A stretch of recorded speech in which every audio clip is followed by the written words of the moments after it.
رب را بهتر بفهمیم لازم هست که درباره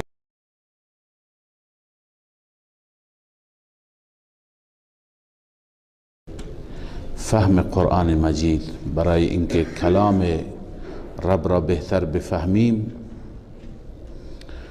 لازم هست که درباره اوضاع، احوال، عادات، رسومات مخاطبین اول قرآن مجید اطلاعات کافی و لازم داشته باشیم.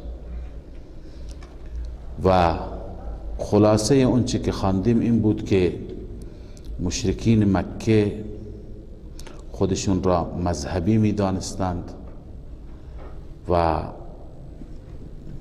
به ظاهر اعتقاد داشتند به دینیات، به احکام، عقاید مندرآوردی داشتند در بعضی از درجات و مراتب توحید. اونها اختلاف نداشتند، در بعضی از مراتب اختلاف داشتند، بعضی از احکام را، اعمال را، عبادات را انجام میدادند، مثل نماز، روزه، صدقه، اینها را اونها باور داشتند و انجام میدادند. و در ادامه میخوانیم بعضی دیگر از اموری که مشرکین انجام میدادند. یکی از اون امور مثلا نذر بود.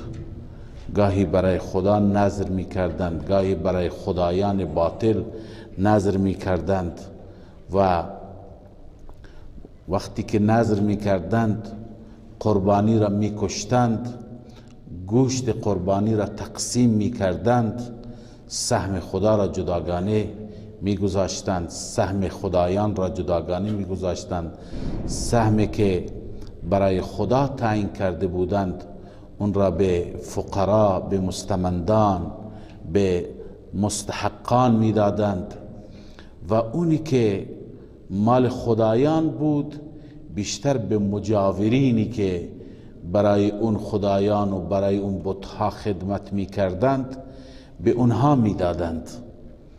کسانی که در واقع مجاور بودند، خادم اون آستانه ها بودند، خادم اون بتها بودند، اون معبدها بودند، لذا میدادند که اونها مصرف بکنند. چنانچه قرآن کریم میفرماید و جعلوا لله مما ذرأ من الحرث والانعام نصیبا. برای خدای عزوجل قرار میدادند مما ذرأ، از اون چی که خود خدا پیدا کرده، من الحرث والانعام، هم از کشت و کشتزار و هم از چارپایان، نصیبا یک سهمی. مثلا سهم خدا را از گندم، از جو، شتری که میکشتند از گوشت اون سهم خدا را جداگانه میگذاشتند.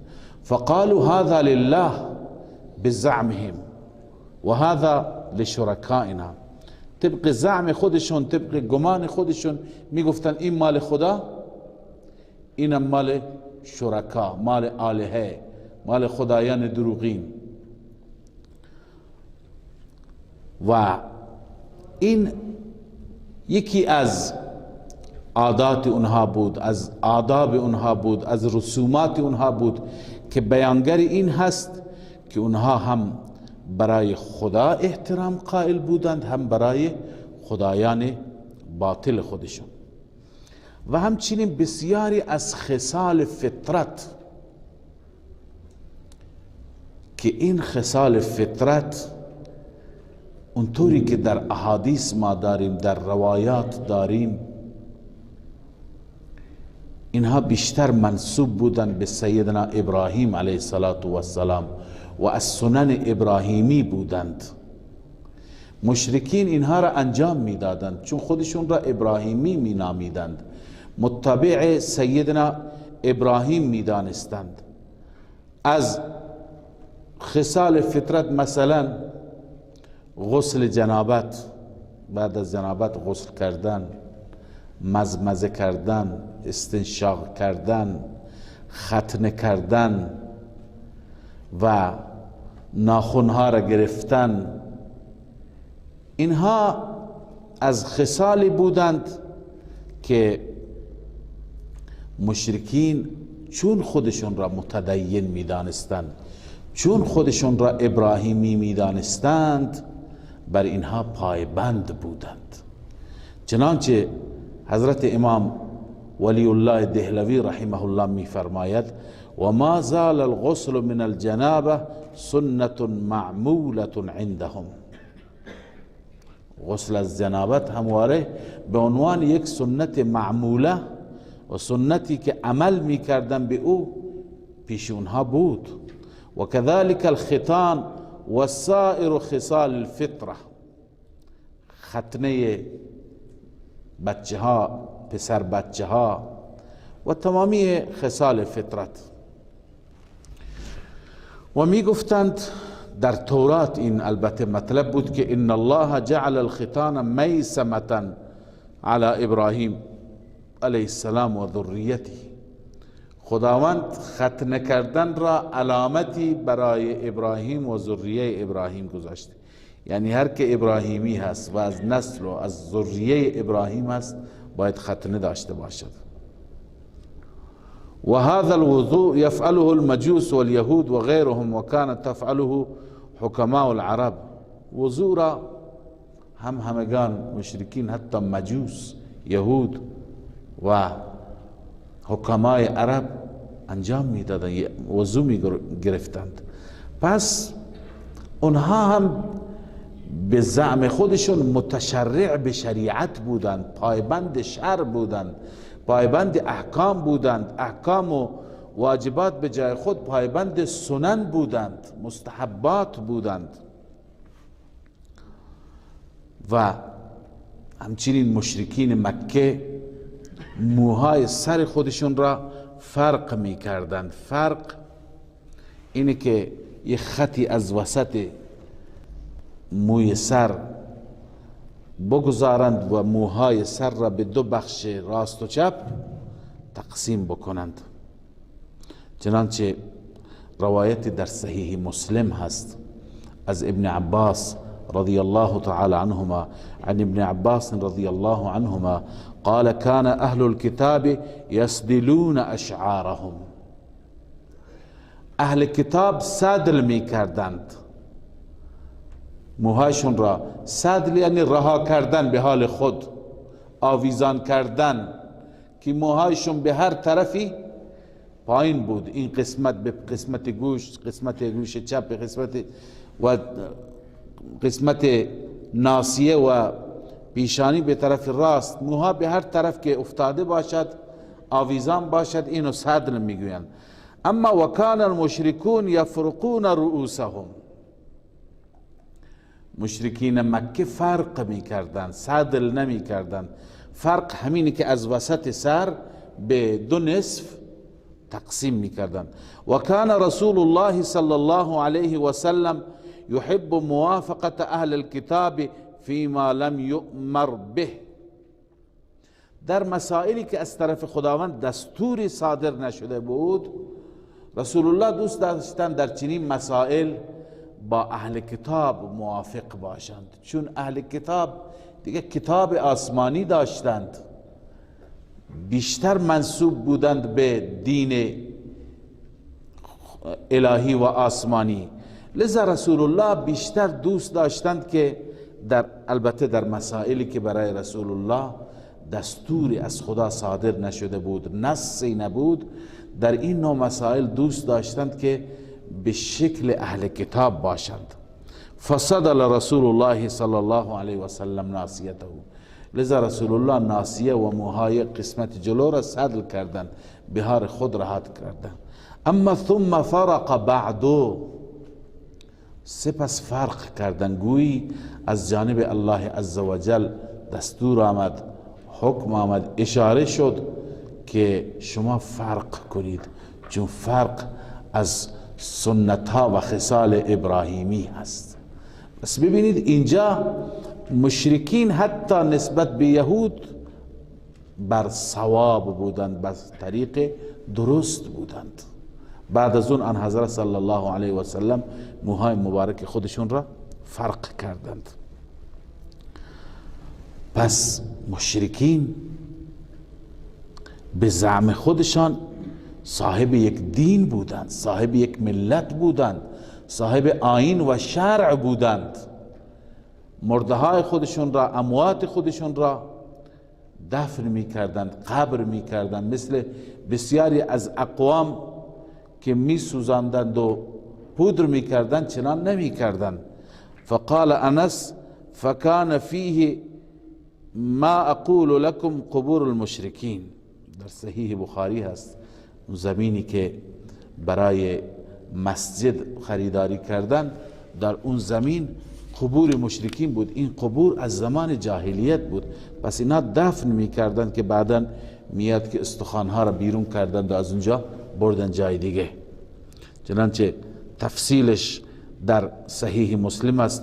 عن زید بن ثابت قال بينما النبي صلى الله عليه وسلم في حائط لبني النجار على بغلة له ونحن معه إذ حادت به فكادت تلقيه وإذا أقبر 6 أو 5 أو 4.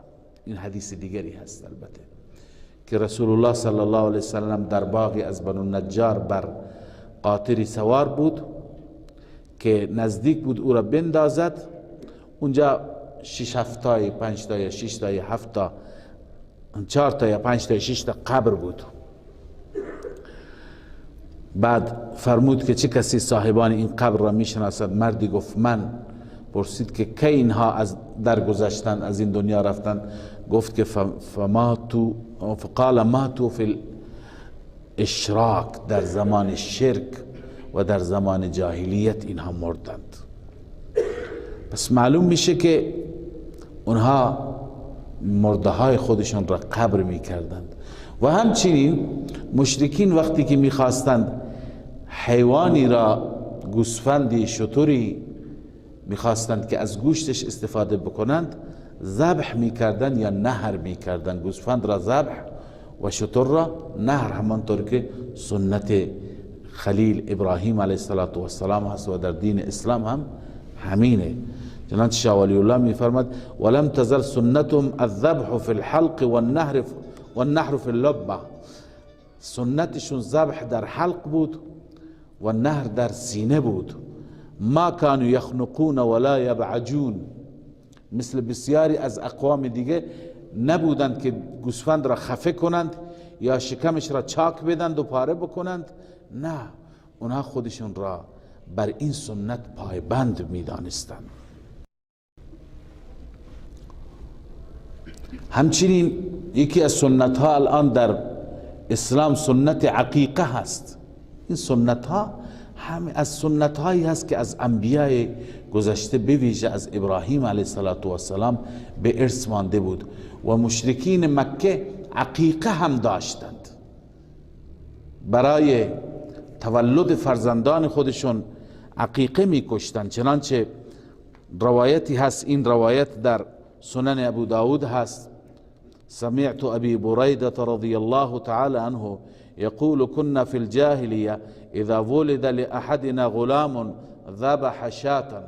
ما در جاهلیت طوری بودیم که هر وقتی که فرزندی متولد میشد گوسفندی میکشتیم و لطخ رأسه بدمها، سر اون ارز کنم طفل را، نومولود را با خون همین گوسفند خونالود میکردند.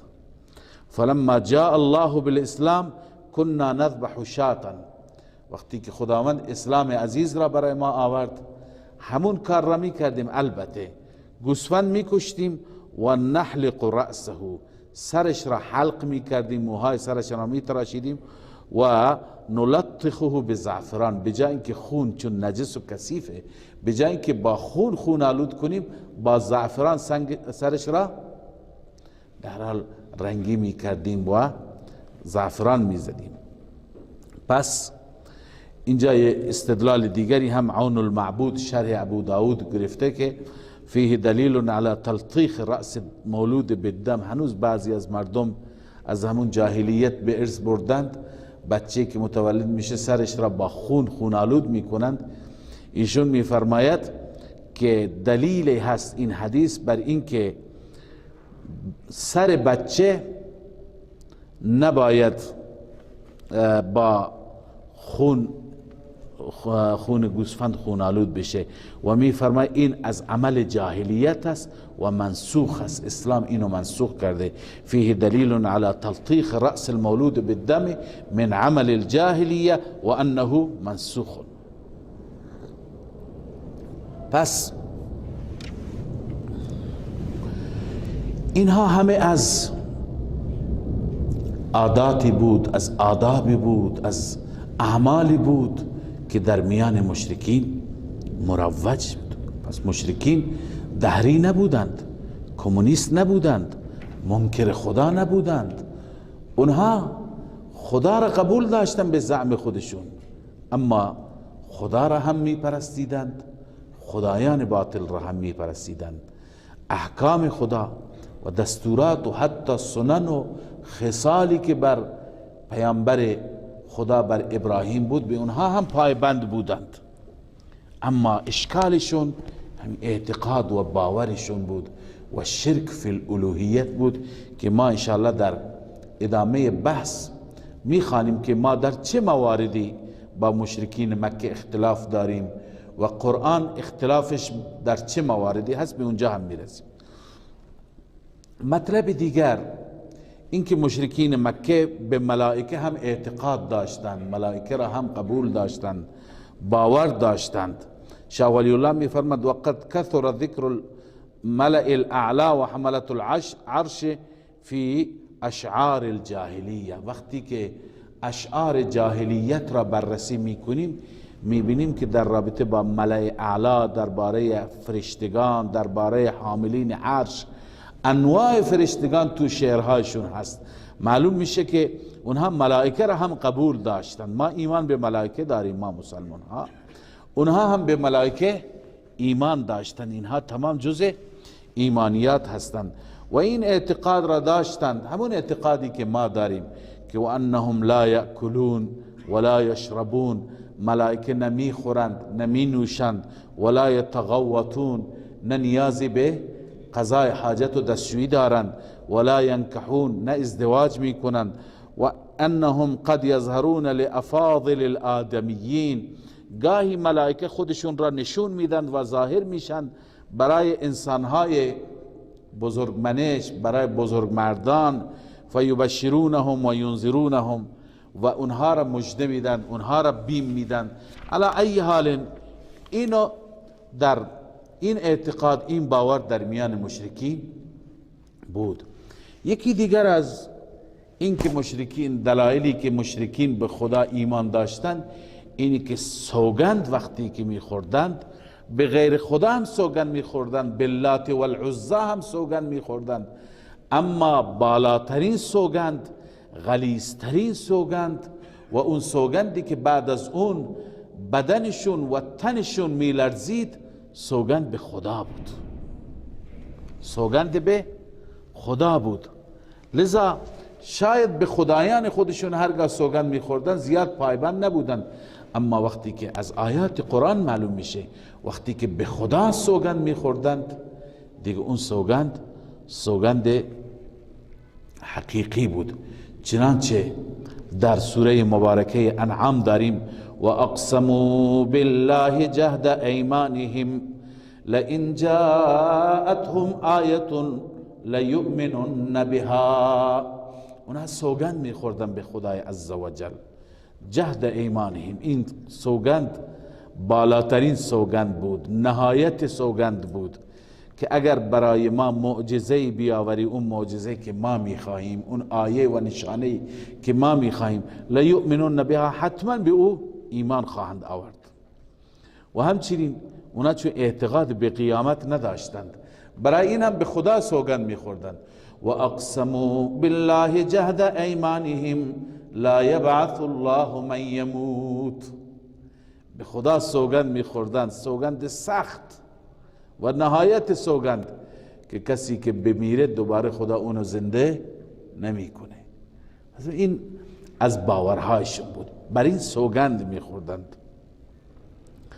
و قالوا تقاسموا بالله لنبیتنه و اهله، این درباره مشرکین گذشته هست، مشرکین زمان صالح علیه السلام که با هم سوگند خوردند و گفتند که شبانگاه در بخانهش می رویم، او را می کشیم، بعدا به اهل و عیالش میگیم که ما خبر نداشتیم که او را کشت.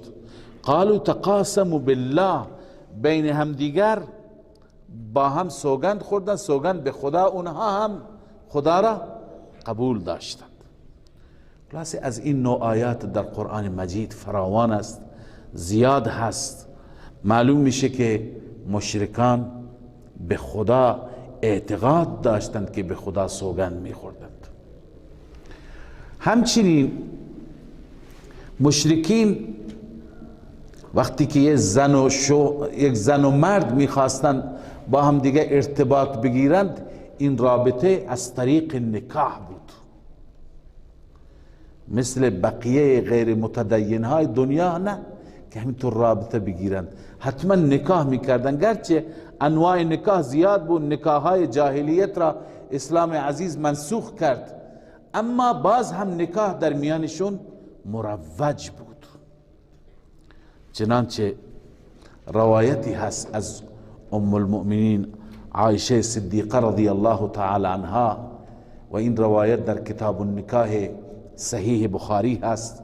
ملاحظه بفرمایید: عن عروة بن الزبير رضي الله تعالى عنه أن عائشة زوج النبي صلى الله عليه وسلم رضي الله عنها.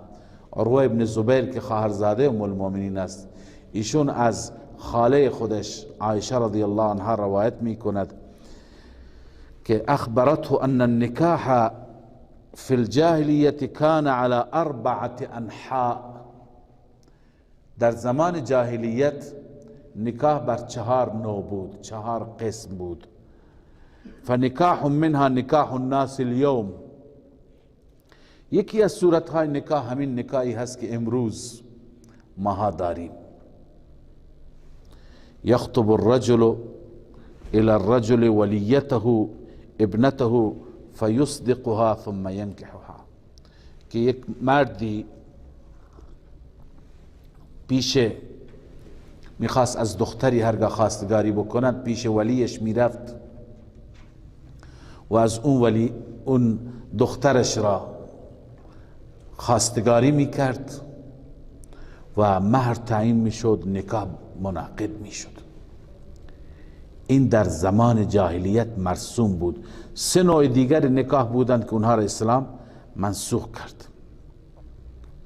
و حتی در همون زمان جاهلیت ابو طالب که عموی رسول الله صلی الله علیه و سلم بود، ابو طالب با رسول الله همراهی کرد، رفتند خانه خدیجه رضی الله تعالی عنها و کسی که خطبه نکاح رسول الله را خواند ابو طالب بود. 2 بار خطبه نکاح خوانده شد. بار اول ابو طالب خواند، بار دوم ورقه بن نوفل. چنانچه داریم که وقال ايضا ان ابا طالب هو الذي نهض مع رسول الله صلی الله علیه و سلم. ابو طالب کسی بود که با رسول الله برخاست و بلند شد. و هو الذي خطب خطبه النکاح، کسی بود که خطبه نکاح را خواند. اون وقت 2 خطبه نکاح می خواند. اولی را ابو طالب خواند، دومی را ورقه خواند، ورقه ابن نوفل.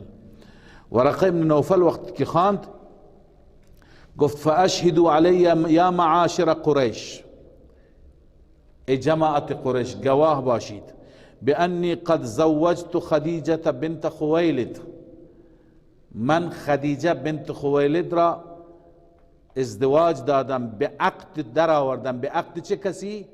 من محمد ابن عبدالله على 400 دینار ثم سکت. به عقد محمد ابن عبدالله در آوردم بر 400 دینار. از اینجا معلوم میشه که این زمان جاهلیت است، هنوز بعثتی انجام نگرفته. معلوم میشه که عیناً همه رسوماتی که امروز ما به عنوان رسومات اسلامی داریم از سیدنا ابراهیم علیه السلام برای آنان به ارث مانده بود. بس مشرکین در بسیاری از مسائل مثل مسلمانان بودند. حتی نامه ای اگر می نوشتند نامه خودشون را به نام خدا می نوشتند. چنانچه علامه آلوسی رحمه الله در تفسیر روح المعانی می نویسد فقد اخرج عبد الرزاق و ابن المنذر و غیرهما عن الشعبی قال كان اهل الجاهلیه یکتبون باسمك اللهم. این روایت کردند که اهل جاهلیت هرگاه نامه می نوشتند باسمك اللهم، به نام تو بار اله. پس خدا را قبول داشتند. حتی اسمهای فرزندان خودشون را عبدالله می گذاشتند. بسیاری از اصحابی که در زمان جاهلیت متولد شدند اون زمان خبری از اسلام نبود. چه کسی اسمهایشون را عبدالله گذاشت؟ اینا در اسلام تغییر نیافتند. همون زمان اونها اعتقاد به الله داشتند. اسم پدر رسول الله صلی الله علیه وسلم کیه؟ عبدالله است. اسم ابوبکر صدیق رضی الله تعالی عنه عبدالله ابن عثمان ابی قحافه. ابو قحافه لقبش بود، کنیهش بود، عبدالله اسمش بود. یا عبدالله ابن جدعان در زمان جاهلیت بود. جابر ابن عبدالله، جابر رضی الله تعالی عنه صحابی است، پدرش عبدالله ابن حرام، جابر ابن عبدالله ابن حرام. این هر سه شخص در زمان جاهلیت متولد شدند. پس عبدالله که اسمها را گذاشتند این نشانگر این هست که اونها به الله ایمان داشتند. و همچنین محارم را که ما در دین اسلام محارم میدانیم، مادر هست، خواهر هست، دختر هست، اینها را مشرکین مکه هم محرم میدانستند. ازدواج را و نکاح را با اینها حرام میدانستند. شاه ولی الله میفرماید و ما زالوا یحرمون المحارم کالبنات والامهات والاخوات و غیرها. محارم را حرام میدانستند، محرم میدانستند، ازدواج با اونها را حرام میدانستند، مثل دختر و مادر و خواهر. علامه عبدالکریم شهرستانی در الملل و النحل میفرماید كانوا لا ينكحون الامهات ولا البنات ولا الخالات ولا العمات. خاله، عمه، دختر، مادر، اینها را عقد نمی کردند. ما در همون زمان پادشاه ایران با دخترش ازدواج میکنه، چون اونها تدین نداشتن، دین نداشتن. اما مردم مکه، قریش مکه، جاهلان مکه به زعم خودشان یه دین بسیار پویایی داشتند.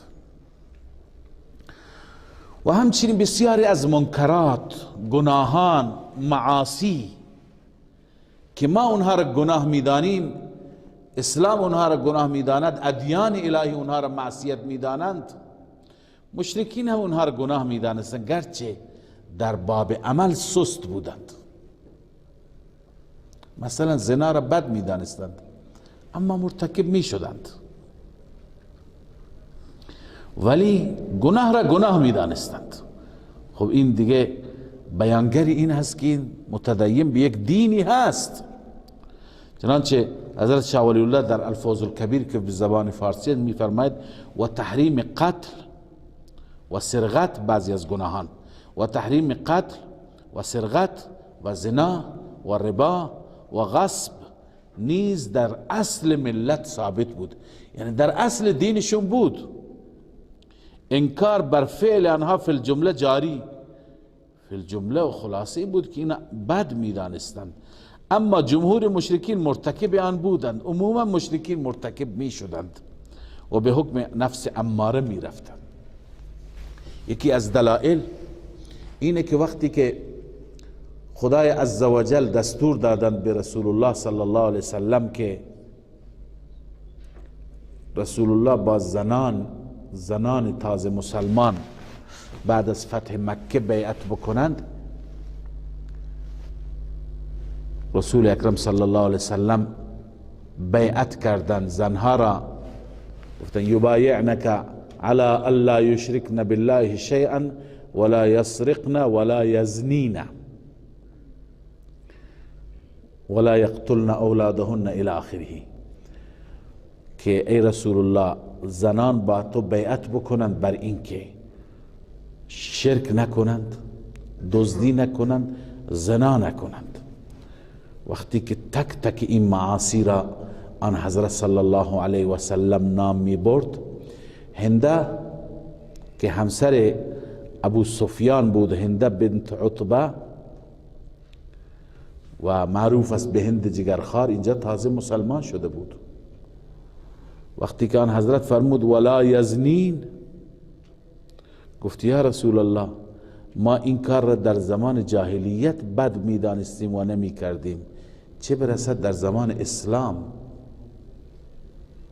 یعنی اینهایی که خانواده بودند، اینهایی که خودشون را پاک و پاک دامن می دانستند، در همون زمان از معاصی بدور بودند، از گناهانی امثال این گناه بدور بودند. حضرت شاه ولی الله رحمه الله حتی می نویسد که مشرکین قوانینی، حدودی، تنبیهاتی برای کسانی که مرتکب معاصی می شدند داشتند. مثلا قصاص بود، گرچه عمل ضعیف بود، قصاص در میان اونها بود، دیه بود و بر زنا و بر قتل و بر سرقت و بر تمام گناهان عقوبت بود، ولی خب در عمل سست بودند. حتی مشرکین از خدا مغفرت می طلبیدند، آمرزش گناهان می خواستند.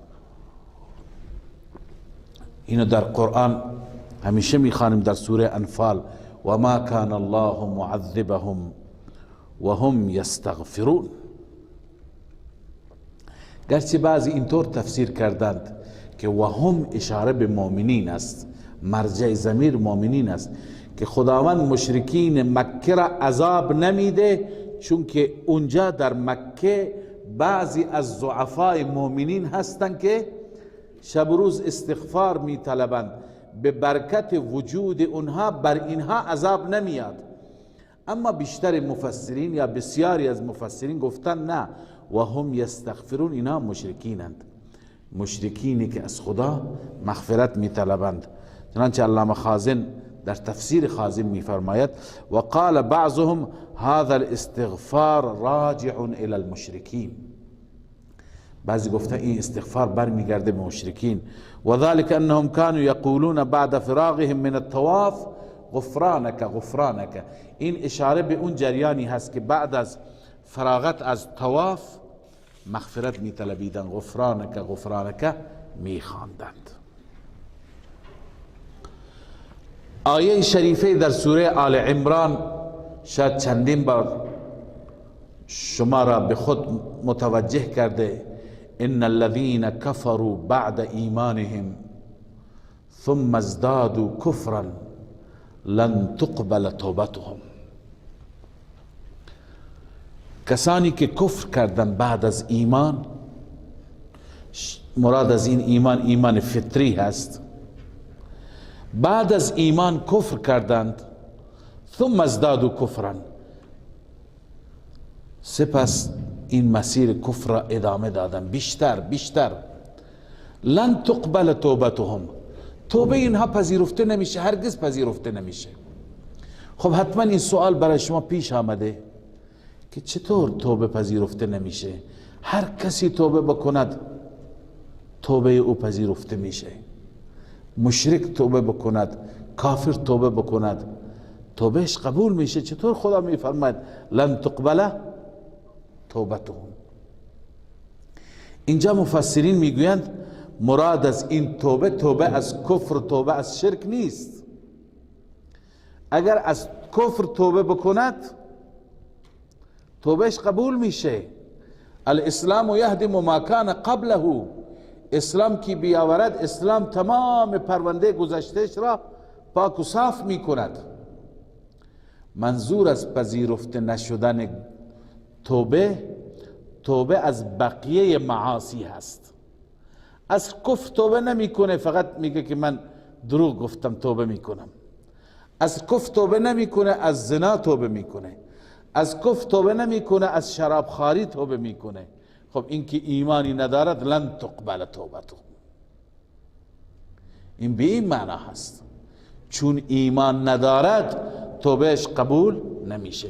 چنانچه علامه خازن اینجا هم می‌نویسد قال ابو العالیه هم قوم تابعوا من ذنوب عملوها. مراد از اینها قومی هستند که از گناهانی که مرتکب شدند از اون گناهان توبه میکنند. فی حال الشرک ولم یتوبوا من الشرک، از خود شرک توبه نمی کند، فقط از گناهانی که در حالت شرک بوده. فإن توبتهم فی حال الشرک غیر مقبوله. وقتی که مشرک هست، کافر هست و توبه می کند، این توبهش قبول نیست. باید اول از کفرش برگردد، از شرکش برگردد. و همچنین در باب اخلاق، درست ما شنیدیم که مشرکین بسیار بیرحم بودند، سنگدل بودند، بچه های خودشون را به دست خودشون زنده به گور می کردند، بچه ها را می کشتند. ولا تقتلوا اولادکم خشیت املاق، قرآن فرمود بچه هایتون را نکشید. اما در عین حال در میان همین مشرکین انسانهایی که واقعا عاطفه داشتند، انسانهایی که رحم داشتند، انسانهایی که واقعا در وجود اونها ترحم بود هم وجود داشت. چنانچه در صحیح بخاری در کتاب المناقب ما داریم که بسیاری از این مشرکین وقتی که می شنیدند که فلان آقا می خواهد دخترش را زنده به گور بکند، رحمش می آمد، می رفت پیش او، می گفت این دخترت را نکش، این زنده به گور نکن، اینو بده به من نگهداری می کنم. و از او می گرفت، می آورد نگهداری می کرد و می گفت هر وقتی بزرگ شد دوست داشتی خودت به این شوهر بده، دوست نداشتی بازم بمانه پیش من شوهرش میدم. یعنی تا این اندازه همدردی بود، مواسات بود. چنانچه در این روایت بخاری هست و کان یحیی الموعوده. زید ابن عمرو درباره یک فرد خاصی هست، کسی هست که موعوده، همون دختری که زنده به گور میشد، اون سعی میکرد زنده بکند، یعنی سبب حیاتش بشه. چگونه؟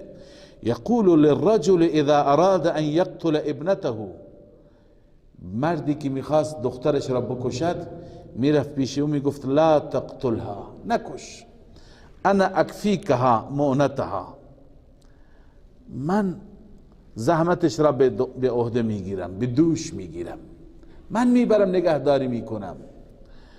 فیأخذها، این بچه را میگرفت. فاذا ترعرعت، این دختر بچه وقتی که بزرگ میشد اینا نگهداری میکرد، اینا عرض کنم که سرپرستی میکرد. وقتی بزرگ میشد قال لابیه ان شئت دفعتها الیک، اون وقت به پدرش میگفت دخترت الان بزرگ شده، میخواهی خودت بگیر، من بهت میدم، به خانه بخت اونو بفرست، شوهرش بده. و ان شئت کفیتک مؤنتها، و اگر میخواهی من خودم کفایت میکنم، خودم متحمل میشم، زحمتش را به دوش میگیرم، خودم شوهرش میدم، خودم به خانه بخت میفرستمش. یعنی این نوع ترحم بود. پس ببینید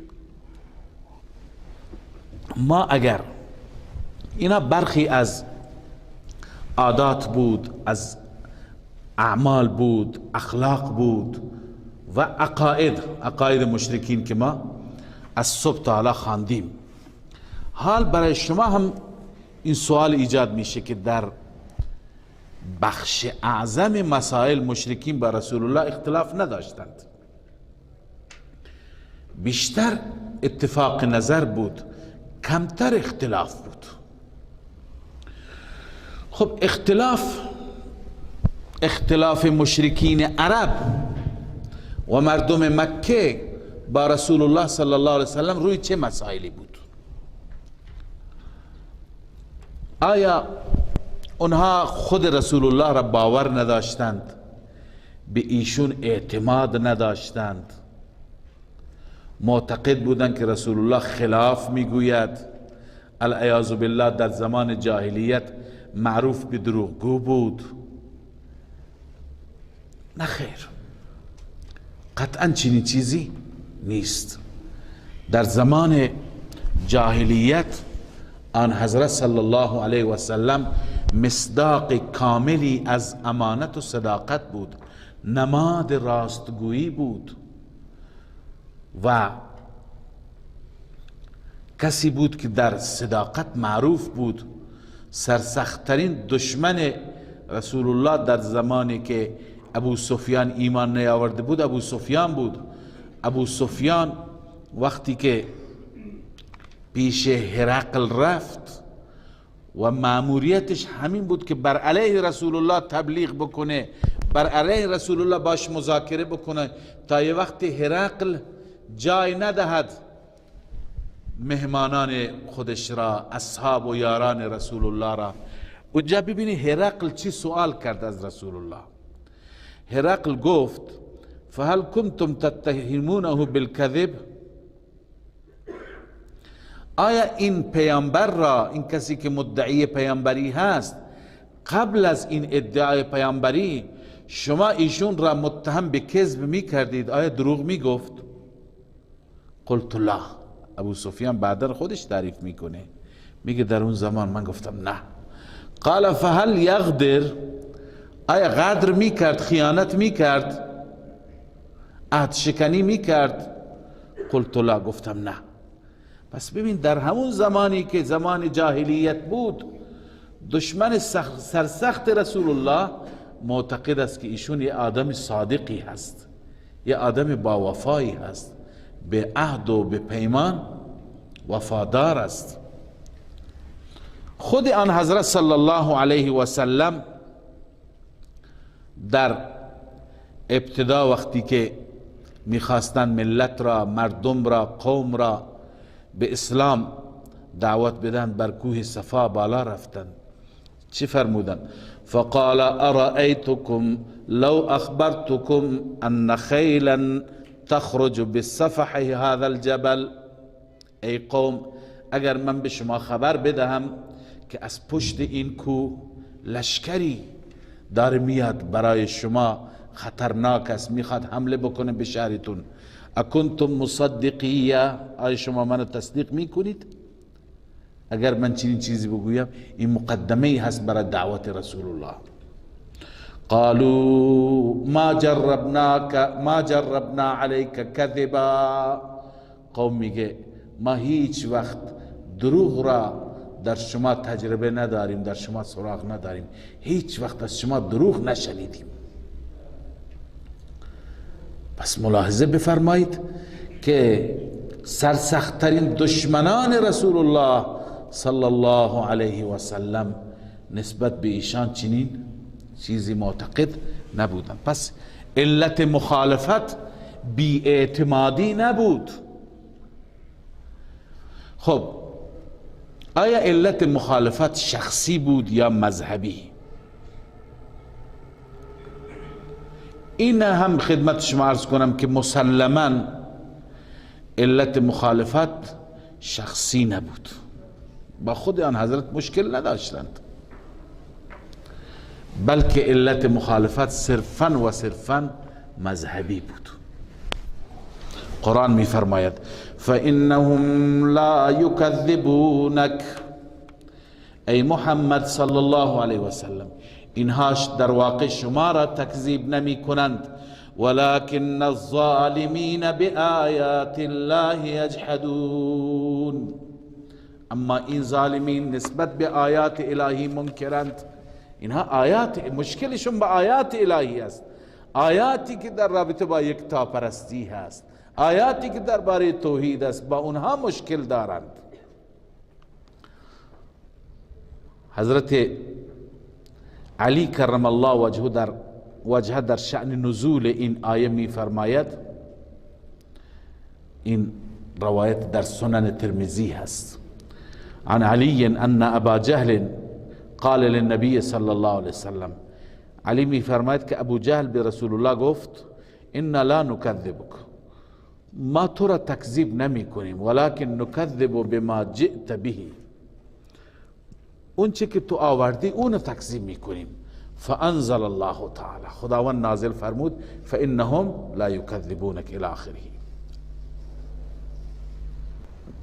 حتی آن حضرت صلی الله علیه وسلم چنان محبوب بود، چنان خوشنام بود، چنان در میان قوم و در دل ملت جایگاه داشت که وقتی که ورقه بن نوفل گفت که شما را این قوم از مکه بیرون میکنند، رسول الله تعجب کرد، گفت منو بیرون میکنند؟ فرمود بله، هر کسی که حامل این پیام باشد، پیامی که شما دارید، پیام توحید بود، پیام یکتاپرستی بود، هر کسی که حامل این پیام باشد با او دشمنی میشه، قوم دشمنی او قرار میگیرند. چنانچه این کلام ورقه هست، در صحیح بخاری هست. ورقه میگه یا لیتنی فیها جذع، کاش در اون زمان من جوان بودم، لیتنی اکون حیا، کاش من زنده بودم تو را یاری میکردم، اذ یخرجک قومک، زمانی که قومت تو را بیرون میکند. فقال رسول الله صلی الله علیه وسلم او مخرجیهم، رسول الله گفت آیا این قوم منو بیرون میکنه؟ قال نعم لم یأت رجل قط بمثل ما جئت به الا عودی، هیچ مردی، هیچ انسانی، هیچ شخصی پیامی مثل پیام تو را نمی آورد مگر با او عداوت میشه، با او دشمنی میشه. بله با شما دشمنی خواهد شد. پس اونها به این خاطر با آن حضرت صلی الله علیه و سلم مخالف بودن که رسول الله صلی الله علیه و سلم حامل پیام الله بود، حامل پیام توحید بود. نکته دیگر که آیا علت مخالفت با رسول الله صلی الله علیه و سلم تعدد الله بود؟ یعنی مشرکین معبودان خودشون را الله میدانستند، با الله عزوجل برابر میدانستند؟ نه خیر، این هم نبود. ببین اختلاف بر تعدد آلهه بود، تعدد اله بود، نه الله. الله را یکی میدانستن، میگفتن الله یکی هست. ببین ما کلمه را چطور میخوانیم؟ لا اله الا الله، اینطور نمیخوانیم لا الله الا الله، لا الله الا الله نمیخوانیم، چون اونها یک الله را میدانستن. فرق است الله با اله. اله به معنای هر چی که ما بحث اله را هم میخوانیم انشاءالله در درسهای فردا. اله به هر اون چی میگفته میشه که عبادت بشه، پرستش بشه. اما الله علم هست، نام ذات باری تعالی هست. پس اونا معتقد به تعدد الله نبودند، معتقد به تعدد چی بودند؟ اله بودند. ببینید آیه سوره حجر را الله می فرماید فاصدع بما تؤمر و اعرض عن المشرکین، ای رسول من آشکارا بیان کن آنچه که دستور داده می شوی از طرف الله، و اعرض عن المشرکین، از مشرکان اعراض کن، انا کفیناک المستهزئین، ما کفایت میکنیم شما را از مسخره کنندگان. مستهزئین و مسخره کنندگان کیند؟ اینجا محل استشهاد است. الذين يجعلون مع الله الها آخر، مستهزئین کسانی هستند که قرار میدهند همراه با الله معبود دیگر. مع الله، الله آخر یا اله آخر؟ اله آخر. الله آخری اونها اعتقاد نداشتند، اله دیگری، معبود دیگری. پس اختلاف اونها در تعدد الله نبود، در تعدد اله بود. می گفتن اله زیاد هست، یکی نیست. واتخذوا من دون الله آلهة لعلهم ینصرون. قرآن می فرماید آنها بغیر از الله آلهه، معبودان دیگر گرفتند شاید که مورد یاری اونها قرار بگیرند. پس اونها آلهه دیگر، الهان دیگر، معبودان دیگر، نه الله دیگر. هؤلاء قوم اتخذوا من دونه آلهة، این قوم ما بغیر از الله. سوره کهف است. جوانان کهف و اصحاب کهف شاکی هستند از قوم خودشان. هؤلاء قومنا اتخذوا من دونه آلهة، این قوم ما بغیر از الله دیگران را آلهه، اله گرفتند. لولا یأتون علیهم بسلطان بین، چرا دلیل آشکاری ذکر نمی کنند؟ پس اختلاف اینجا بود. بنابراین ما از اینجا به بعد می پردازیم به اینکه مشرکین مکه و همچنین امتهای گذشته، مشرکان زمانهای گذشته در چه مسائلی با انبیاء خدا اختلاف داشتند. امتان گذشته با انبیاء خودشان و مشرکین مکه و قریش مکه با رسول الله صلی الله علیه و سلم در چه مسائلی اختلاف داشتند. اولین مطلبی و اختلافی که خدمت شما عرض کنم که آنها در مسئله اله و لوازمات آن اختلاف داشتند. در مسئله اله و لوازمات آن. ببینید ما به لوازمات اله بعداً می پردازیم. مثلا کسی میتونه اله باشد، کسی میتونه معبود باشد که چند ویژگی داشته باشد. یک، از احوال عابدین با خبر باشد. یک عابدی در فلان جنگل او را فریاد میزند، یک عابدی در فلان دریا هست، یک عابدی در فلان قله کوه هست. از احوال اونها با خبر داشته باشد، با خبر باشد. خب کسی میتونه از احوالشون با خبر باشد که علم غیب داشته باشد.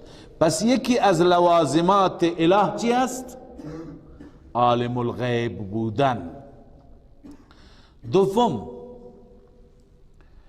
کسی میتونه اله باشه، معبود باشد که بعد از اینکه اطلاع یافت از احوال عابدان چنان قدرتی داشته باشد، چنان توانی داشته باشد که بتونه مشکلش را حل کنه. اگر او گرسنه هست بتونه به اون نان برسانه، اگر او تشنه هست به او آب برسانه، اگر اون تو چاه افتاده بتونه اون را بیرون بکنه، اگر اون فرزند و اولاد میخواد بتونه بهش بچه بده، اگر اون مریضه بتونه شفایش بده. یعنی در هر چیز تصرف داشته باشد، قدرت داشته باشد. پس این لازمه دوم اله است که چی؟ که معبود و اله قدرت مطلق داشته باشد، یا به تعبیر صبح که بیان کردیم مدبر باشد، متصرف باشد، گرداننده امور باشد، بتونه رتق و فتق بکنه، بتونه بالا و پایین بکنه، بتونه هر کاری که او میخواد برش انجام بده. این لازمه دوم. یا حداقل اگر خودش نمیتونه بتونه پیش خدا شفاعت بکنه، بگه باید این کار را برای من انجام بدی، فلان مرید منو صدا کرده، باید به او برسی. اینقدر بتونه علم غیب داشته باشه تا از احوالش با خبر بشه و بعدا بتونه شفاعت بکنه بالاجبار، شفاعت قهری، شفاعت وجاهت، که اگر به اون مرید من نرسی من ناراحت میشم. چنان وجاهتی، چنان جایگاهی داشته باشد. اینها لوازم اله هستند. پس اختلاف مشرکین با رسول الله صلی الله علیه و سلم و همچنین اختلاف همه مشرکان گذشته با انبیاء خودشون بر چه مسئله بود؟ بر اله و لوازم اله بود. خب من اینها رو به صورت اجمال عرض کردم، اکنون به صورت تفصیل و در قالب دلایل خدمت شما عرض می کنم. همه انبیاء را الله عزوجل ذکر می فرماید، در سوره صافات هست که همه انبیاء علیهم السلام به سوی توحید فی الالوهیت دعوت می دادند. توحید فی الالوهیت یعنی چی؟ یعنی ای مردم، اله شما یکی هست و الهکم اله واحد. شما آلهه متعددی ندارید. اما مردم هرگاه که پیامبر می آمد و بهشون می گفت که هیچ الهی بغیر از الله نیست، ناراحت می شدن، به اون پیغمبر یا صابی می گفتند، یا مجنون می گفتند، یا شاعر می گفتند، چنانچه به رسول الله گفتند. قرآن می فرماید انهم كانوا اذا قیل لهم لا اله الا الله یستکبرون. مشرکان طوری بودند که هرگاه به اونها گفته می شد لا اله الا الله، مردم معبود دیگر، اله دیگر بغیر از الله نیست، چیکار میکردن؟ یستکبرون، تکبر میکردن. تکبر میکردند و چی میگفتند؟ و یقولون ائنا لتارکو آلهتنا لشاعر مجنون. الان بهش شاعر میگفتند، بهش مجنون میگفتند. آیا ما آلهه خودمون را، خدایان خودمون را به خاطر یک شاعر دیوانه علیاذ بالله به رسول الله نسبت میدم ترک بکنیم؟ هم شاعر میگفتند، هم مجنون میگفتند، هم ساحر میگفتند، هم کذاب میگفتند. و عجبوا ان جاءهم منذر منهم، آنها از این تعجب میکردند که منذری از خودشان آمده، ترساننده از خودشان، از جنس خودشان آمده. و قال الكافرون هذا ساحر کذاب. از چی ناراحت بودند؟ از اینکه همه آلهه را رد میکنند بغیر از الله، ساحر و کذاب میگفتند. پس ببینید این اختلاف به خاطر این موضوع بود، به خاطر توحید فی الالوهیت بود، به خاطر مسئله اله بود. در این آیه شریفه حافظ ابن کثیر دمشقی رحمه الله تعالی در تفسیر خودش، تفسیر القرآن العظیم معروف به تفسیر ابن کثیر، داستانی را نقل کرده، واقعی را نقل کرده که واقع معروف از شما شنیدید. میفرماید قال سدی، مفسر معروف سدی گفته ان ناسا من قریش اجتمعوا، جمعی از قریشی ها، از شیوخ قریش از کلگنده های قریش جمع شدند. کیا بودند؟ فیهم ابو جهل بن هشام والعاص بن وائل والاسود بن عبد المطلب والاسود بن عبد یغوث فی نفر من مشیخت قریش. چند تا نام برد، اینها با بعضی از مشایخ قریش و سرداران قریش. فقال بعضهم لبعض انطلقوا بنا الى ابي طالب، به هم دیگه گفتم بریم پیش ابو طالب. فلنکلمه فیه، ما در این موضوع باید باش صحبت کنیم. فلینصفنا منه، باید بین ما اون فیصله بکند، انصاف بکند، داوری بکند. فلیکف عن شتم آلهتنا، باید برادرزادش باز بیاد از بد و بیرا گفتن خدایان ما. و ندعه و الهه الذی یعبده، اگر او باز بیاید بد نگه به خدایان ما هم او را میگذاریم با خدای خودش عبادت کنه، هرچی دوست داره، ولی به خدایان ما اشاره داشته نباشه. فإنا نخاف ان یموت هذا الشیخ، ما میترسیم این مرد، این شیخ، این پیرمرد بمیره، ابو طالب. فیکون منا الیه شیء، اون وقت ما اگر تعرضی به او بکنیم، یعنی به برادرزادش، فتعیرنا به العرب، اون وقت عرب ما را عار میزند، به ما عار وارد میکند، طعنه میزند. چی میگوید عرب؟ یقولون ترکوه حتی اذا مات عنه تناولوه، اون وقت میگویند که در زمان ابو طالب جرأت نداشتند بهش دست بزنند، وقتی که او مرد الان او را گرفتند و فلان کردند و زدند الی آخره. لذا فبعثوا رجلا منهم یقال له المطلب، مردی را به نام مطلب فرستادن پیش ابو طالب. فاستأذن لهم علی ابی طالب، اجازه گرفت از ابو طالب که این سرداران قریش و فامیلهات میخوان بیاند. فقال هؤلاء مشیخة قومك و سراتهم یستأذنون علیک، اینها مشیخت و سرداران قوم تو هستند، اجازه میگیرند. قال ادخلهم، داخل بشن بیاند. فلما دخلوا قالوا یا ابا طالب، وقتی که آمدن گفته ای ابو طالب، انت کبیرنا و سیدنا، تو بزرگ ما هستی، آقای ما هستی. فانصفنا من ابن اخیک، درباره ما و برادر زادت داوری کن، انصاف کن، فیصله کن بین ما. فمره فلیکف عن شتم آلهتنا، او را دستور بده که از بد و بیرا گفتن خدایان ما باز بیاید. و ندعه و الهه، ما هم او را و اله او را میگذاریم، کار نداریم باشون. قال فبعث الیه ابو طالب، ابو طالب پیش رسول الله فردی را فرستاد. ابو طالب به دلش گفت حتما فیصله خوبی هست، لذا اینها با هم توافق بکنند. فلما دخل عليه رسول الله صلى الله عليه وسلم، رسول الله داخل شو. قال يا ابن اخي هؤلاء مشيخة قومك وسراتهم، برادر زاده من، اینها سرداران و مشایخ قومت هستند. وقد سألوك ان تكف عن شتم آلهتهم ويدعوك، از تو این خواسته را دارن که دشنام ندی به خدایانشون، اونا تو را ترک میکنند. و یدعوک و الهک، تو را با خدایت میگذارن.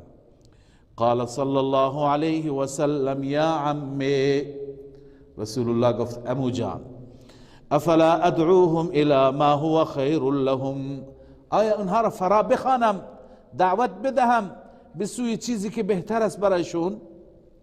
قال و الى ما تدعوهم، به سوی چه چیزی ای برادر زاده میخوایی دعوتشون بدی؟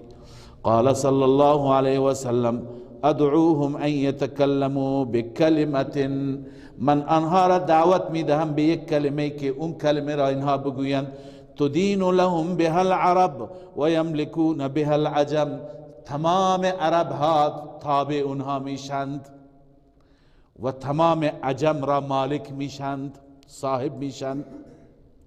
فقال ابو جهل لعنت الله من بین القوم، ابو جهل لعنه الله از میان قوم گفت ما هی و ابیک، به جان پدرت سوگند به پدرت بگو اون کلمه چی هست.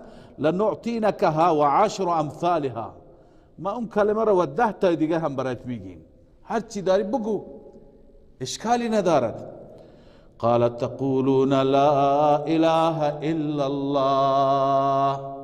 فقط همین یک جمله بگی، همه الهه را رد کنید، فقط الله را باور داشته باشید، به الله ایمان داشته باشید. لا اله یعنی نفی تمام خدایان دروغین و باطل، الا الله بجز الله. فقال فنفروا، از اونجا بلند شدند و رفتند، یا از این جمله نفرت کردند، خوششون نیامد. گفتن قالوا سلنا غیرها، غیر از این خواسته دیگری مطرح کن، چیزی دیگه از ما بخواه.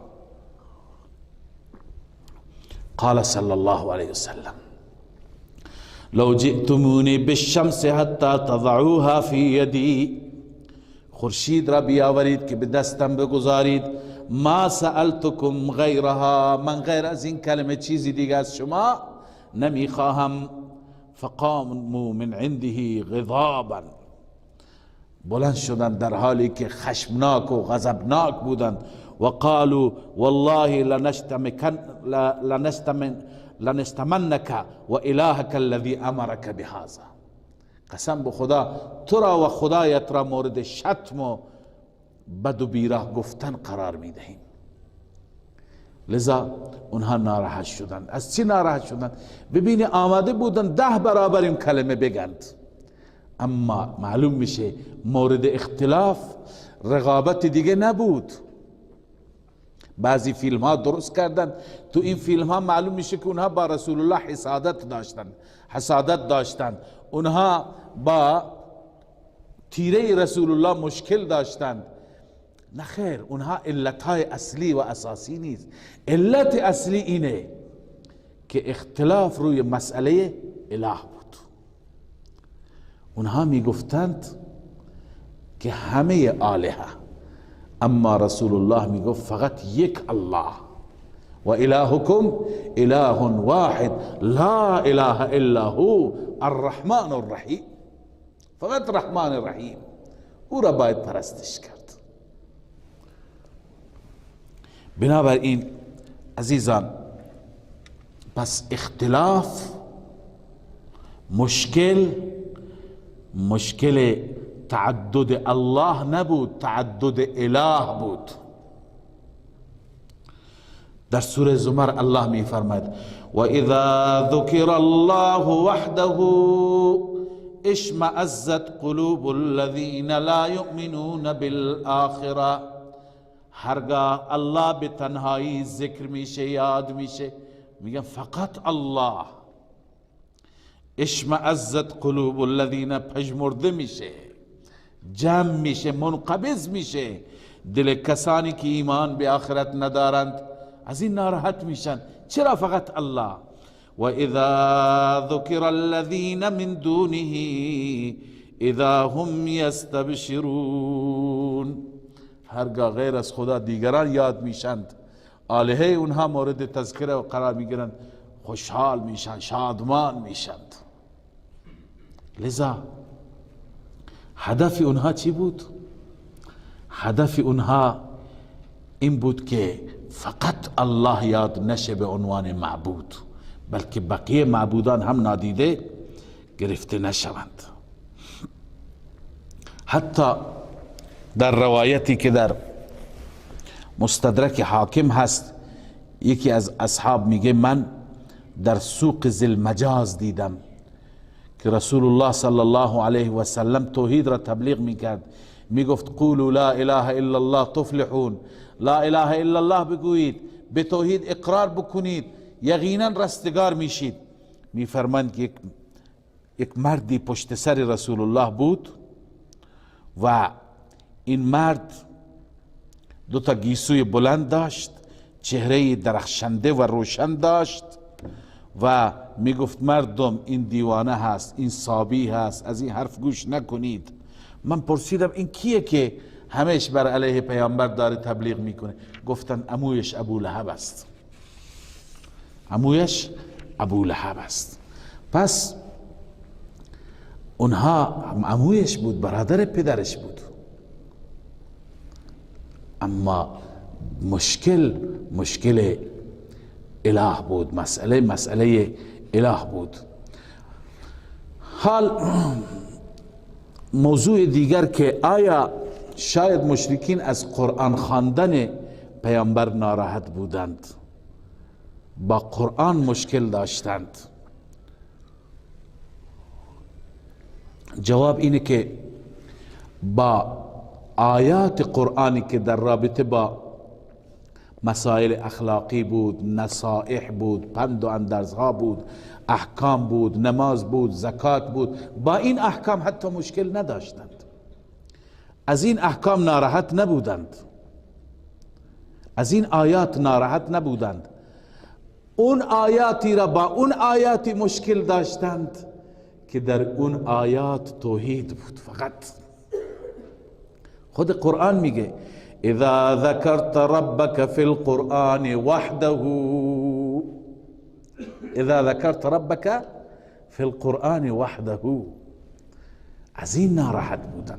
هرگاه ربت را در قرآن به تنهایی ذکر میکنی ولوا علی ادبارهم نفورا، اونها تنفر کنان پشت میدهند و میروند. و اذا تتلی علیهم آیاتنا بینات، هرگاه آیات بینه، آیات واضح بر اونها تلاوت میشه، قال الذين لا يرجون لقاءنا، میگویند اونهایی که اعتقادی به ملاقات ما ندارند، ایمان به قیامت ندارند، چی میگویند؟ ائت بقرآن غیر هذا او بدله، قرآنی بیاور غیر از این قرآن یا اینو عوض کن، یک قرآن دیگه که در اون رد خدایان ما نباشد. پس مشکل مسئله اله است. قل ما یکون لی ان ابدله من تلقاء نفسی، ای پیامبر اعلام کن که من این توان را ندارم، این اختیار را ندارم که این را از جانب خودم عوض بکنم. ان اتبع الا ما یوحى الی، من پیروی نمی کنم مگر اون آیاتی که به من وحی میشه، چون که اگر من جا بکنم انی اخاف ان عصیت ربی عذاب یوم عظیم، من اگر ربم را نافرمانی بکنم از عذاب روز بزرگش میترسم. بنابراین با خود قرآن، با نفس قرآن مشکل نداشتن، با اون آیاتی که در اون آیات توحید بود. اکثر آیات قرآن توحیده، یکتا پرستی هست، ایاک نعبد و ایاک نستعین هست.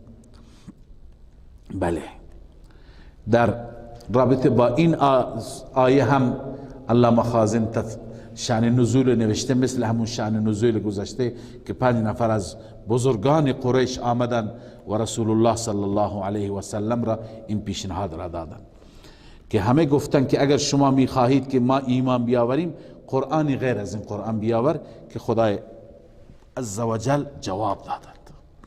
در سوره اسراء هم خدای عزوجل میفرماید و این کادوا لیفتنونک عن الذی اوحینا الیک، اینا دوست دارند، میخواهند و نزدیک از شما را از اون چی که ما به سوی شما وحی میکنیم از اون بلغزانند و شما چیز دیگه برایشون بگویید.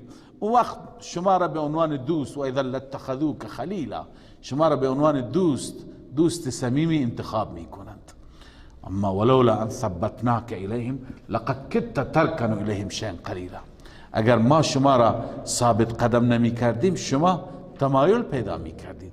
پس اونها مشکلشون همین بود که در مسئله اله و در تعدد آلهه با رسول اکرم صلی الله علیه و سلم و با قرآن کتاب خدا اختلاف داشتن. اونها میخواستند خدایان زیادی نباشد، یک خدا نباشد، خدایان زیادی باشد، اما قرآن میگفت نه، فقط یک خدا.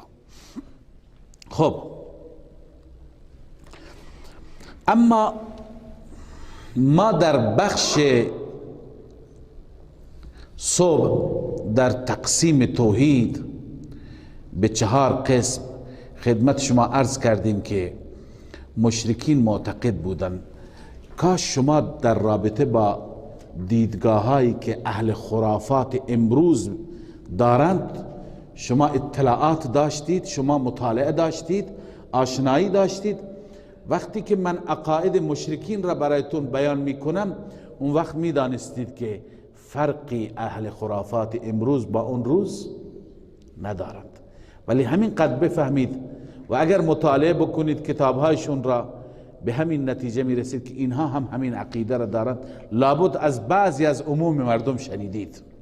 خب الان این مطالب را خوب دقت داشته باشید که مشرکین که در تدبیر و تصرف در امور حقیره با رسول الله اختلاف داشتند، اونها چه دیدگاهی داشتند؟ معتقد بودند که خدایان اونها از کجا این قدرت را دارند، از کجا این توان را دارند، از کجا این اختیار را دارند که بتونن به ما فرزند بدن، بتونن به ما رزق بدن، بتونن در تجارت ما برکت بدن، بتونن مریض ما را شفا بدن. از کجا؟ عرض کنم خدمت شما که اونها معتقد بودن مشرکین مکه که در واقع گرداننده همه امور و مدیر تمام امور خود خدای عزوجل است. اما بعضی از بندگان مقرب خدا، خوب توجه کنید، امروز همین چیز گفته میشه، بعضی از بندگان مقرب خدا به دلیل اینکه خیلی عبادت میکنند، خیلی ریاضت میکنند، خیلی خدا را راضی میکنند، اینها از سوی خدای عزوجل پاداش های دریافت میکنند. اونا این عقیده را داشتند، از سوی خدا جایزه میگیرند، انعام میگیرند، پاداش میگیرند. چه پاداش هایی؟ انعام اول، معتقد بودند که خدای عزوجل به اون مقربین دربار خودش بعضی اختیارات را میده که بتونن به انسانها نفع برسونن یا به انسانها ضرر برسانند. یعنی این بزرگان، این اولیا، ائمه، انبیا، اینها از بس که قرب خدا را حاصل میکنند، خداوند به اونها اختیاراتی عطا میکند که به سبب اون اختیارات میتوانند به مردم نفع برسانند یا ضرر برسانند. اما نه مطلق، بلکه معتقد بودند که اختیار تصرف و نفع و ضرر در تمام جهان ندارند، فقط در مناطق مخصوص دارند. مثلا یکی از بزرگان، اینطور برای شما عرض بکنم، شاید بعضی از شما نشناسید این بزرگ را، اونایی که بومی منطقه هستند میشناسند. یکی از بزرگان اینجا ملک سیاکو هست. خب اینجا معتقد بودند که این در همین منطقه میتونه کار بکنه. این مثلا در چابهار نقشی نخواهد داشت، در تهران و مشهد نقشی نخواهد داشت، یا مثلا در منطقه زابل یکی از اونها بیبی دوست هست. بیبی دوست الان اونجا هم زیارتی داره مثل ملک سیاکو. خب این به عنوان مثال قرب خدا را حاصل کرده به دلیل عبادت، ریاضت. الان خدا به او اختیاراتی داده که در منطقه سیستان مثلا میتونه به مردم نفع برسانه یا به مردم ضرر. در همه مناطق مطلقا نه، بعضی ها که خیلی معروف هستن مثلا مثل شیخ عبدالقادر جیلانی، اونها همه جا میتونند. لذا معتقد بودن سلسله مراتبی هست. این اعتقاد و باوری کی بود؟ قریش مکه بود. خب و بعد می گفتند که اولین توضیح این که در مناطق مخصوص اختیار دارند. توضیح دوم این که در تمام کارهای بزرگ نه، بلکه در کارهای کوچک و معمولی. مثلا نمیتونه شب را روز بکنه، روز را شب بکنه، خورشید میخواد غروب بکنه اون را برگردانه، تا این اندازه نمیتونه. اما میتونه به من بچه بده، میتونه مریض منو شفا بده، میتونه تجارت منو رونق بده. یک سری کارهای کوچک و معمولی. اونها اعتقاد داشتن که خدایان ما میکنند و همچنین معتقد بودند که در اموری که خداوند به صورت قطع و یقین فیصله نکرده. صبح عبارت شاه ولی الله را خواندیم فیما ابرمه، در اون چیزی که الله به صورت قطعی حکم صادر کرده اونجا معتقد بودن خدایان ما کاری نمیتونن بکنن. در مسائلی که از طرف خداوند فیصله قطعی نشده. پس این اولین ضلالت اونها، معتقد بودن خداوند به خدایان ما، به آلهه ما، به اونهایی که ما بهشون اعتقاد داریم، به اونها چی داده؟ به اونها اختیارات داده، اختیار نفع و ضرر داده. به یکی میتونه نفع برسانند، هر کسی برایشون گوسفند بکشه. هر کسی که اونها را تحویل نگیره میتونند که بهش ضرر برسانند، بهش آسیب بزنند. و در هر منطقه اینها کارایی ندارند، در مناطق مخصوص، در هر امری نه، بلکه در کارهای کوچک. این دیدگاه اونها بود. دیدگاه بسیاری از خرافاتی های امروز همینه. اما قرآن ببینید چی میفرماید.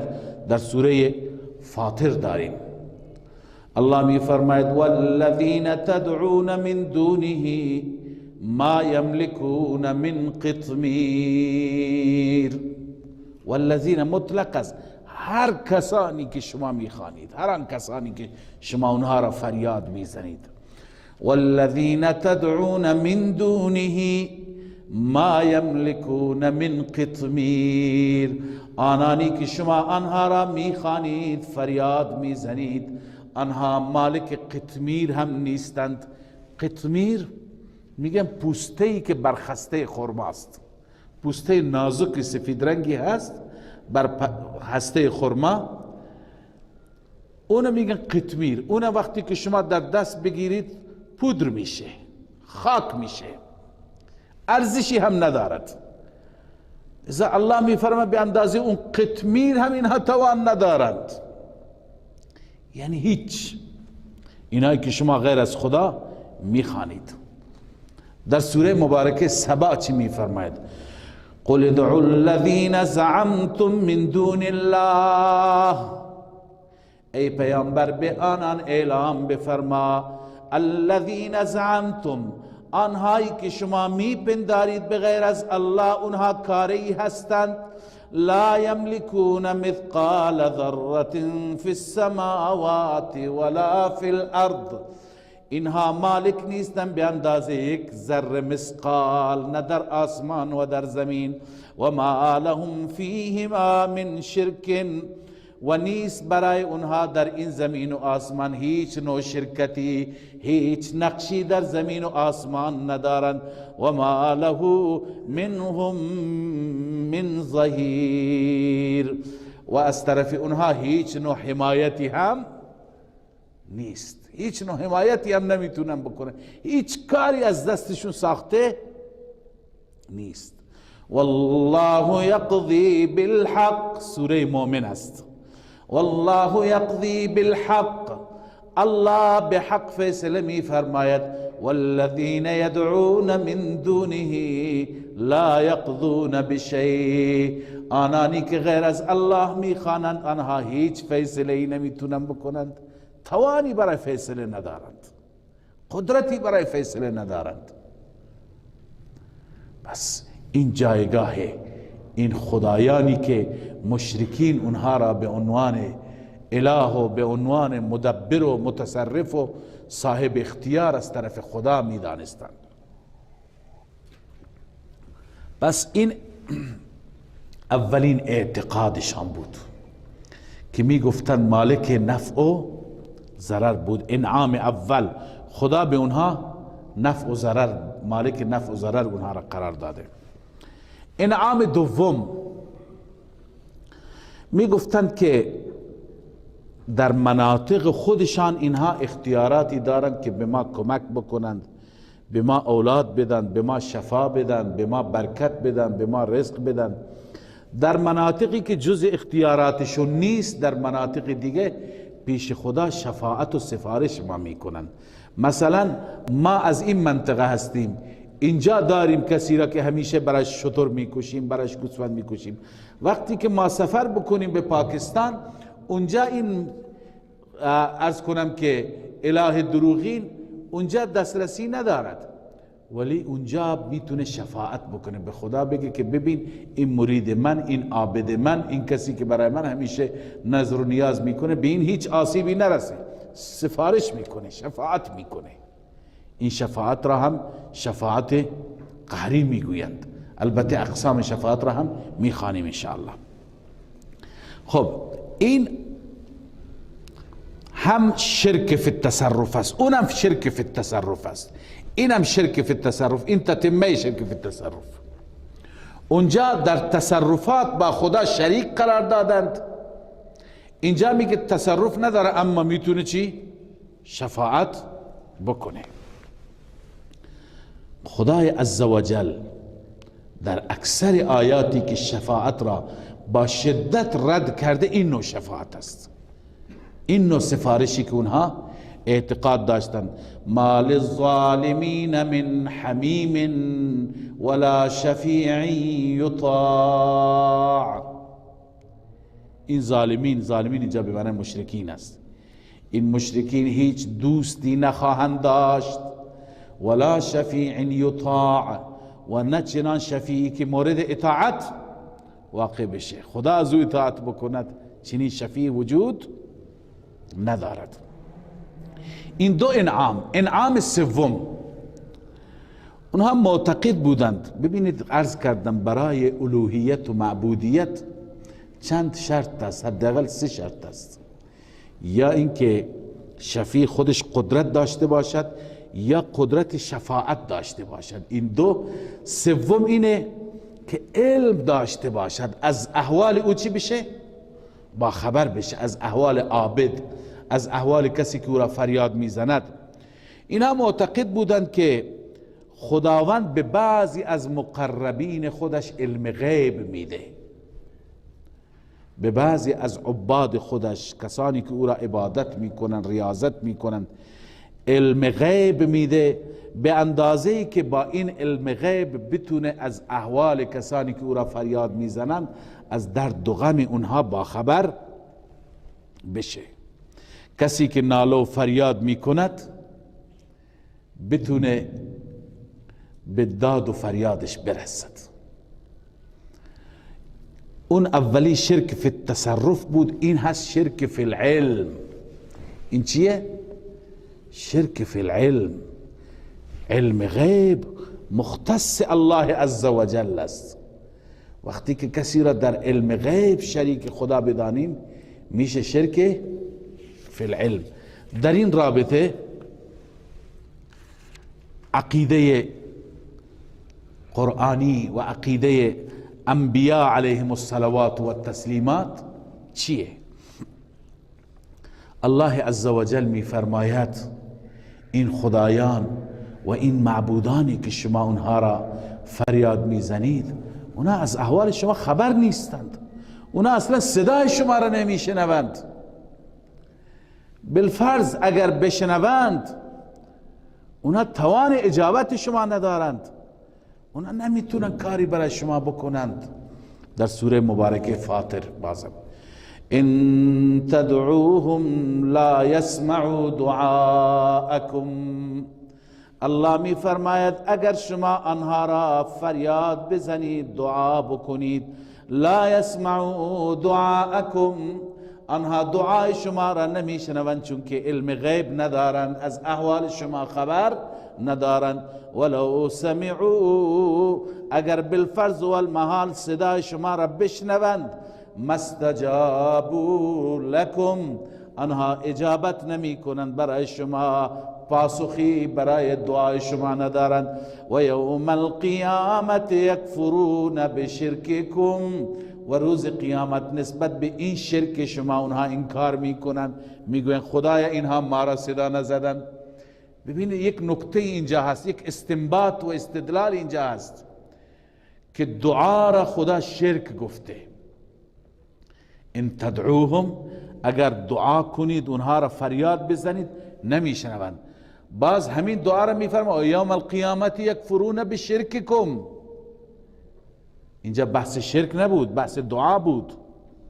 روز قیامت این شرک شما را انکار میکنند، پس معلوم میشه این دعای غیر الله، فریاد زدن غیر الله، استمداد از غیر الله، این شرک است که قرآن میگه و یوم القیامت یکفرون بشرککم. در جای دیگه در سوره احقاف الله میفرماد و هم عن دعائهم غافلون، آنها از دعای عابدان خودشان غافلند. در سوره نمل قل لا يعلم من في السماوات والارض الغیب الا الله، بگو در آسمان ها و زمین غیب را بغیر از الله هیچ کس نمیداند. و این بزرگان، این اولیاء، این انبیایی که فوت کردند و رفتند، و ما یشعرون ایان یبعثون، اینها نمیدانند که کی از قبرها بلند میشند، روز بعث کی خواهد رسید. این اندازه هم نمیدانند، از قیامت هم خبر ندارند. سوره انعام و هو الله فی السماوات والارض یعلم سرکم و جهرکم و یعلم ما تکسبون. الله ذاتی است که در آسمان ها و زمین نسبت به شما علم دارد، هم سر شما را میداند هم جهر شما را میداند. و یعلم ما تکسبون، آنچه که کسب میکنید، آنچه که انجام میدهید، الله همه را میداند. سوره انعام و عنده مفاتح الغیب لا یعلمها الا هو، کلیدهای غیب فقط و فقط به دست الله هستند، بغیر از الله کسی نمیداند. سوره اعراف ولو كنت اعلم الغیب لاستكثرت من الخیر، ای رسول الله به این امتت بگو اگر من محمد غیب میدانستم همه خیر را برای خودم جمع میکردم. اگر رسول الله غیب میدانست از پشت در احد ضربه نمیخورد. اگر رسول الله غیب میدانست بهترین شاگردان، حفاظ و قرا را نمیفرستاد که در غزوه موته 70 نفر شهید بشند. منافقین با نیرنگ و با خداع بردند. اگر من غیب میدانستم خیلی از خیر را برای خودم جمع میکردم. در سوره نمل قل لا يعلم من في السماوات والارض الغیب الا الله. در سوره احقاف قل ما كنت بدعا من الرسل، ای پیامبر اعلام کن که من پیامبر جدیدی نیستم. و ما ادری ما یفعل بی ولا بکم، من نمیدانم با من چی میشه با شما چی میشه، چون غیب نمیداند. و همچنین در سوره مبارکه مائده داریم یوم یجمع الله الرسل، روزی که الله همه رسول را جمع می کند. فیقول ماذا اجبتم، ای رسولان، ای انبیاء، از جانب امتها به شما چه پاسخی رسید؟ قالوا لا علم لنا انك انت علام الغیوب، بار اله ما غیب نمیدانیم، علام الغیوب تو هستی.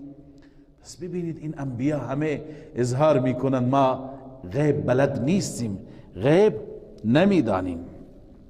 درباره پیامبر سلیمان علیه و علی نبینا افضل الصلوات و التسلیمات هست که سلیمان از جنها مراقبت میکرد، اما سلیمان افتاد، جنها متوجه شدن سلیمان دیر وقت فوت کرده. الله میگه اگر جن غیب میدانست این همه در اون عذاب و در اون بدبختی نمیماند که همش کار بکن.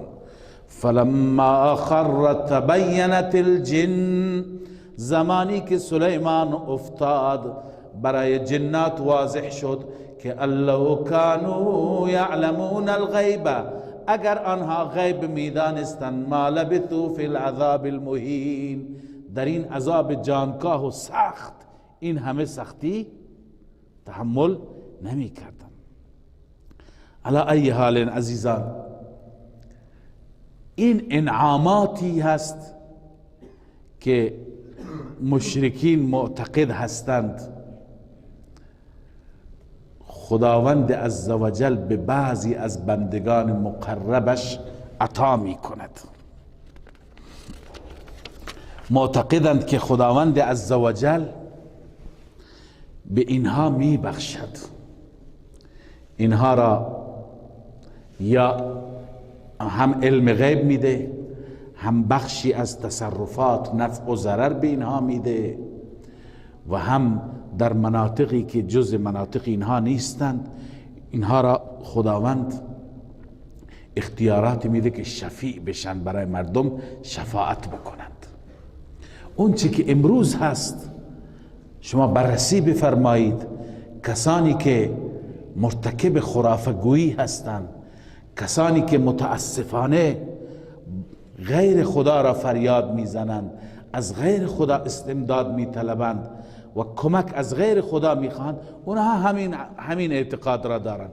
وقتی که با ایشون صحبت میشه که خب برادر فقط خدا را باید فریاد بزنیم، میگه اینها را خداوند گفته اینها را فریاد بزنیم، به اینها خداوند یه سری اختیاراتی داده، خداوند اجازه داده که برای مثلا تجارتتون، کسب و کارتون از اینها استمداد بطلبید.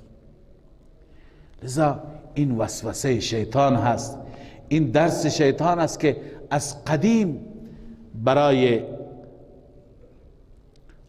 از کنم که پیروان خودش داشته و هنوز این سلسله ادامه دارد، این جریان ادامه دارد. و چهارمین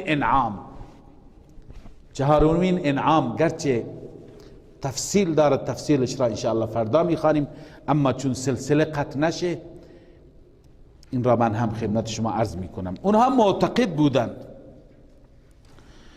مشرکین معتقد بودند که بندگانی از بندگان خدا وقتی که خدا را زیاد عبادت میکنند، خدایشون را راضی میکنند، همش سجده، همش عبادت، ریاضت، آخر خداوند این بندگان را چنان دوست می‌دارد که به بقیه بندگان به بقیه بندگان دستور میده شما اینها را پرستش کنید، شما برای اینها سجده کنید، برای اینها رکوع کنید، برای اینها طواف کنید، برای اینها نظر و نیاز بدید، عبادت‌های مالی، عبادت‌های جانی، عبادت‌های زبانی، اینها را برایشون انجام بدید. این چهارمین مسئله مورد اختلاف است. این را ما میگیم شرک فی الالوهیت. شرک فی الالوهیت، این شرک در الوهیت و معبودیت هست. اولین شرک فی التدبیر و التصرف بود، بعد شرک فی العلم بود، این شرک فی الالوهیت است که معتقد باشد بغیر از الله عزوجل کسی لایق عبادت است، کسی لایق سجده هست، کسی لایق رکوع هست، لایق طواف است، لایق دعا خواستن از او هست. برای این هم آیات متعددی در قرآن کریم ما داریم، هرچه آیات که در اون آیات لا اله الا الله هست، فاعلم انه لا اله الا الله، در سوره مبارکه محمد هست صلی الله علیه و سلم. این آیات رد می کند شرک فی الالوهیت را، چون شرک فی الالوهیت معنیش اینه که غیر از خدا هم میتونه اله باشد، غیر از خدا هم میتونه معبود باشد، غیر از خدا را هم میشه سجده کرد.